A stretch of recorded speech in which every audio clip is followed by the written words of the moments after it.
Hello friends, જ્યારે પણ ઘરમાં ઓછો સામાન હોય, લીલા શાકભાજી પણ ન હોય અને કશું સ્પેશિયલ બનાવવાનું હોય ત્યારે આ રેસિપી તમને ખૂબ જ કામ લાગશે. ખૂબ જ સરળતાથી ઇન્સ્ટન્ટલી બની જાય છે અને એકદમ યુનિક પણ છે. આજની ઇન્ટરેસ્ટિંગ રેસિપી બનાવવા માટે સૌથી પહેલાં આપણે 2 મીડિયમ સાઇઝના બટેટા જોઈશે. અહીંયા બટેટા આપણે બહુ મોટી સાઇઝના નહીં લઈએ, આ રીતે નાની સાઇઝના પસંદ કરીશું અને ત્યાર પછી બટેટાને રફલી ચોપ કરી લઈશું અને ત્યાર પછી એને સરસ રીતે ધોઈ આપણે એક પ્લેટમાં કાઢી લઈશું.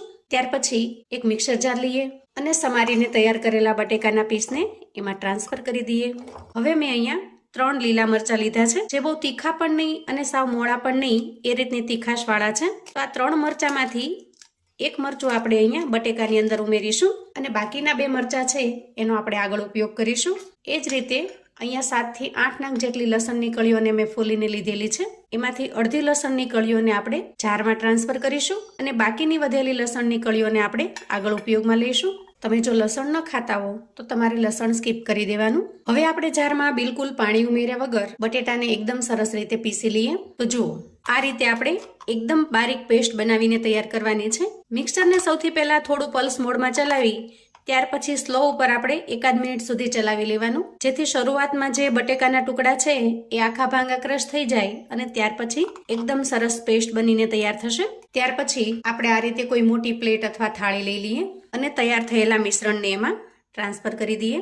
બટેટાની અંદર ભરપૂર માત્રામાં પાણી હોય છે, જેથી આપણે પીસતી વખતે એમાં બિલકુલ પાણી ઉમેરવાની જરૂર નહીં પડે અને જો પાણી ઉમેરીશું ને તો આ મિશ્રણ વધારે પડતું ઢીલું થઈ જશે. હવે આપણે આ મિશ્રણમાં થોડા મસાલા કરીશું. સૌથી પહેલા ઉમેરીશું 5 ચમચી જેટલી હળદર, અડધી ચમચી જેટલા અજમાને આ રીતે બંને હાથની હથેળીથી ક્રશ કરીને ઉમેરીશું. સ્વાદ પ્રમાણે મીઠું ઉમેરી દઈએ, અડધી ચમચી જેટલો ધાણા પાવડર ઉમેરીશું અને થોડી કસૂરી મેથીને આ રીતે હાથથી ક્રશ કરી એકદમ સરસ રીતે ઉમેરી દઈએ. ખાસ કરીને મિત્રો, અહીંયા જ્યારે પણ તમે બનાવો ને કસૂરી મેથી ચોક્કસથી ઉમેરજો, કેમ કે એનાથી ખૂબ મસ્ત ટેસ્ટ આવશે. એકદમ ઇન્સ્ટન્ટ ઝડપથી માત્ર 10 જ મિનિટમાં કસૂરી મેથી બનાવવાનો વિડીયો પણ ચેનલ પર અપલોડ કરેલો છે, તમે ચેક કરી શકો છો. અને છેલ્લે એકદમ સરસ રીતે પાચન માટે થોડી હિંગ ઉમેરીશું. અહીંયા તમે કસૂરી મેથીની જગ્યાએ કોથમીરનો પણ ઉપયોગ કરી શકો છો. એકદમ ઝીણી સમારીને કોથમીર પણ ઉમેરી શકાય છે. અને હવે આ બધી જ વસ્તુને સરસ રીતે મિક્સ કરી લઈશું. મિત્રો, આપણી આજની રેસિપી એકદમ યુનિક, અલગ અને રેસ્ટોરન્ટ સ્ટાઇલ બનીને તૈયાર થાય છે. ખાસ કરીને કોઈ મહેમાન આવે અને જો તમારે યુનિક, અલગ અને કશું નવું બનાવવું હોય તો પણ તમે આ રેસિપી ટ્રાય કરી શકો છો. હવે બધી જ વસ્તુને સરસ રીતે મિક્સ કર્યા પછી આપણે એક નાની કટોરી જેટલો ચણાનો લોટ લઈશું અને સૌથી પહેલા એમાંથી 2 ચમચી જેટલો ચણાનો લોટ આપણે મિશ્રણમાં ઉમેરીશું. બાકીનો વધેલો ચણાનો લોટ આપણે જેમ જેમ જરૂર પડે એમ ઉમેરતા જવાનો છે. અને અહીંયા ચણાના લોટની સાથે 1 ચમચી જેટલું આપણે કુકિંગ ઓઇલ ઉમેરી દઈએ. હું અત્યારે શીંગ તેલ ઉમેરી રહી છું, કેમ કે શીંગ તેલનો ટેસ્ટ ખૂબ જ મસ્ત આવે છે. અથવા તો 1 ચમચી જેટલું મેલ્ટ કરેલું ઘી પણ ઉમેરી શકો છો, એનાથી પણ ટેસ્ટ ખૂબ સરસ બનીને તૈયાર થશે. ખાસ કરીને ચણાનો લોટ વધારે પડતો કોરો ન થઈ જાય એટલા માટે આપણે અહીંયા તેલ અથવા તો ઘી ઉમેરવાનું છે.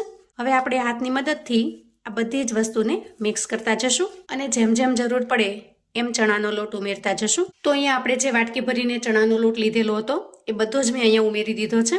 અને હવે આપણે આ બધા જ મિશ્રણને એક સાથે મિક્સ કરી લઈએ. હવે ચમચીની મદદથી બધા જ લોટને આપણે એક સાથે મિક્સ કરી લઈશું અને ત્યાર પછી 1 ચમચી જેટલું તેલ લઈશું. ત્યાર પછી ચણાના લોટને સરસ રીતે મિક્સ કરી લઈએ અને આ રીતે લોટ જેવું બાંધીને તૈયાર કરી લઈશું. હવે તૈયાર કરેલા લોટને આપણે સાઈડ પર મૂકીશું. ફરી મિક્સર જાર લઈશું અને જારમાં 2 મીડિયમ સાઇઝના ટમેટાને રફલી ચોપ કરી ઉમેરીશું. ત્યાર પછી લસણની કળી જે વધેલી છે એને ઉમેરી દઈએ અને લીલા મરચાંને ઉમેરી દઈએ.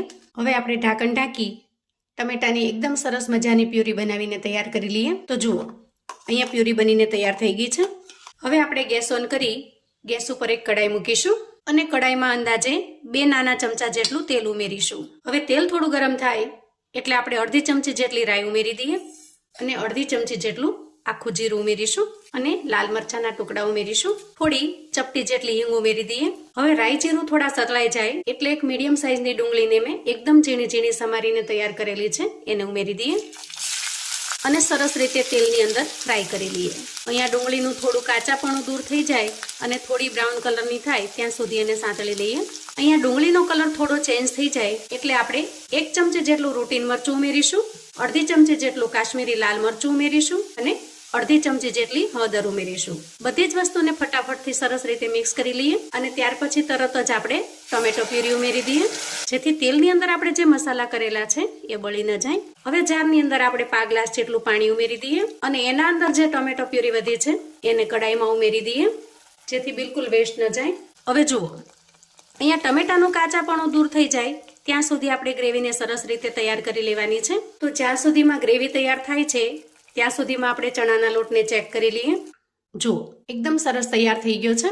હવે આ રીતે લુઓ તૈયાર કર્યા પછી આપણે ચોપિંગ બોર્ડ ઉપર થોડું તેલ ઉમેરી દઈએ અને આ રીતે ફેલાવી લઈએ. ત્યાર પછી એના ઉપર લુઆને સેટ કરીશું અને પલટાવી લઈશું. આ રીતે બંને સાઈડ થોડું ચીકણું થઈ જશે તો હાથમાં નહીં ચોંટે, અને જેટલું આપણે હાથથી ફેલાવી શકીએ એટલું ફેલાવી લઈશું. અહીંયા લોટ જો કઠણ હોય તો તમારે વેલણનો ઉપયોગ કરવાનો, અને જો આ રીતે નરમ હોય તો હાથની મદદથી ફેલાવી લેવાનું છે. અને છેલ્લે વેલણની મદદથી આપણે એકદમ સરસ ઇવનલી ફેલાવી લઈએ, જેથી કોઈ પણ જગ્યાએ જાડું પાતળું હોય તો એ બધું જ એક સરખું થઈ જાય. અહીંયા આપણે બધું જ મિશ્રણ ઇવનલી ફેલાવી લીધું છે. તો હવે આપણે એના એક સરખા માપના ટુકડા કરી લઈએ.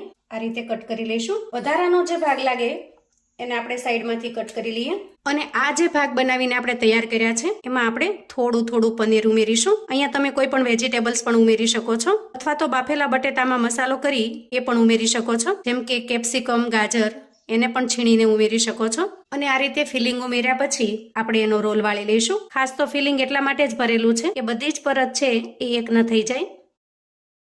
આ રીતે આંગળીની મદદથી એકદમ સરસ રોલ વળીને તૈયાર થઈ જશે. અને ત્યાર પછી આપણે હાથની મદદથી આ રીતે એને થોડું ચલાવી લેવાનું, જેથી એની કિનારી સરસ રીતે ચોંટી જશે. તો જુઓ, અહીંયા આપણે બધા જ રોલ વાળીને તૈયાર કરી લીધા છે. તૈયાર થયેલા રોલને આપણે એક પ્લેટમાં લઈશું. હવે ગ્રેવી થીક થઈ જાય, આ રીતે એના ઉપર થોડું તેલ પણ રિલીઝ થવા લાગે, એ સમયે આપણે બાકી રહેલા મસાલામાં 1 ચમચી જેટલો ધાણા જીરું પાવડર ઉમેરીશું અને સ્વાદ પ્રમાણે મીઠું ઉમેરીશું. શાકને એકદમ ટેસ્ટી અને રેસ્ટોરન્ટ સ્ટાઇલ બનાવવા માટે 5 ચમચી જેટલો હું અહીંયા ગરમ મસાલો ઉમેરું છું. અને બધા જ મસાલાને આપણે સરસ રીતે મિક્સ કરી લઈશું. તમને જો ગરમ મસાલો ન ફાવે તો તમે સ્કીપ પણ કરી શકો છો. અહીંયા તેલ ખૂબ સરસ રીતે રિલીઝ થઈ ગયું છે અને ગ્રેવી પણ પરફેક્ટ રીતે પાકી ગઈ છે. તો આ સમયે ગ્રેવીની અંદર આપણે 1.5 ગ્લાસ જેટલું પાણી ઉમેરવાનું છે. તો તમને થશે કે ગ્રેવીમાં આ પાણી ખૂબ વધારે છે, પણ મિત્રો અગાઉની જે પ્રોસેસ છે એનાથી ગ્રેવી પણ પરફેક્ટ તૈયાર થઈ જશે.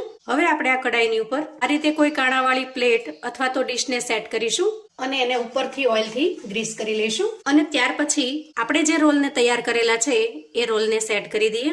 તમે ઈચ્છો તો આ રોલને અલગથી પણ સ્ટીમ કરી શકો છો. તો આ રીતે ઉપરથી ઢાંકણ ઢાંકી દઈએ અને અંદાજે 4 થી 5 મિનિટ સુધી સરસ રીતે સ્ટીમ થવા દઈએ. ગેસની ફ્લેમને આપણે આ સમયે એકદમ સ્લો ઉપર રાખવાની છે. આપણે ગેસની ફ્લેમને બંધ કરીશું અને તૈયાર થયેલા રોલને ચેક કરી લઈશું. જુઓ, એકદમ સરસ અંદર સુધી કૂક થઈ ગયા છે. અહીંયા હું તમને એક કટ કરીને બતાવું. જુઓ, એકદમ સરસ અંદર સુધી કૂક થઈ ગયા છે. અને ગ્રેવીને ચેક કરી લઈએ.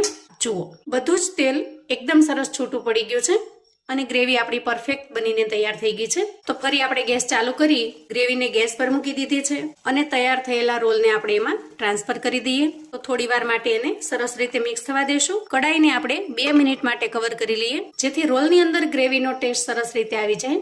તો જુઓ, એકદમ પરફેક્ટ એવું આલુ બેસનનું શાક બનીને તૈયાર થઈ ગયું છે, એકદમ યુનિક અને સાવ અલગ રીતે.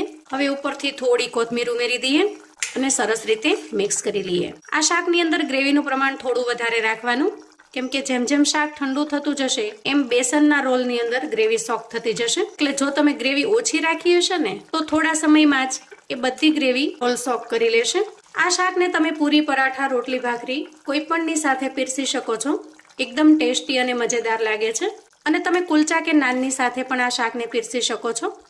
એકદમ રેસ્ટોરન્ટ સ્ટાઇલ બનીને તૈયાર થાય છે. તો આવું અવનવું જાણવા માટે અને મને સપોર્ટ કરવા માટે ચેનલ પર જો તમે નવા છો તો પ્લીઝ ચેનલને સબસ્ક્રાઇબ કરજો. વિડીયો ગમે તો લાઈક અને શેર કરજો. તમારા સગા સંબંધી મિત્રોને પણ આપણી આજની એકદમ ટેસ્ટી એવા આલુ બેસનના શાકની રેસિપી ચોક્કસથી મોકલી આપજો. કોમેન્ટમાં મને ચોક્કસથી જણાવજો મિત્રો કે આજની આ યુનિક, અલગ અને સરળ એવા શાકની રેસિપી તમને કેવી લાગી છે. ફરી મળીશું એક નવી રેસિપી સાથે. ત્યાં સુધી આવજો મિત્રો.